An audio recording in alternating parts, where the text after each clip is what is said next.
Hi and welcome to Dr. Bell's Messy Play. Today we're going to make some really simple 3-ingredient slime.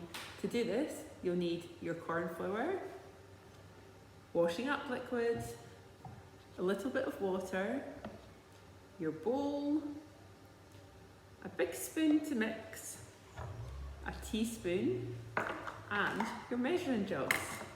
Now the first thing we need to do is we need to add 1 cup of corn flour into our bowl. And you can see I've already done that. Next, we're going to pour 1/4 cup of our washing up liquid into our measurer, but we're not going to pour that straight into the bowl. So we'll pour that in.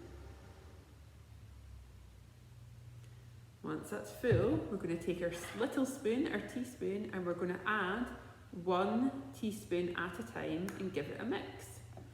Now you need to keep mixing it until it becomes a dough.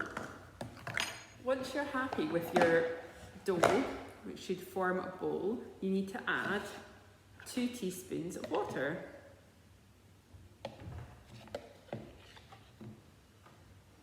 Now you can use your hands, and it is a bit of a messy one, but when you stick that all in together, you get your slime. Again, this is a really good one for squidging through your fingers. It's nice and messy. So mine is pink because I used red fairy liquid and white corn flour. When you mix those 2 colours together, you get a really nice pale pink. What colour is yours? You can add as little water as you like and make it as squishy as you like. What are you going to play with your slime today?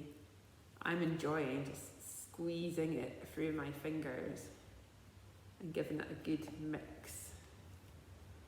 Even sometimes if you press it really hard, it gets quite crunchy and makes a popping noise.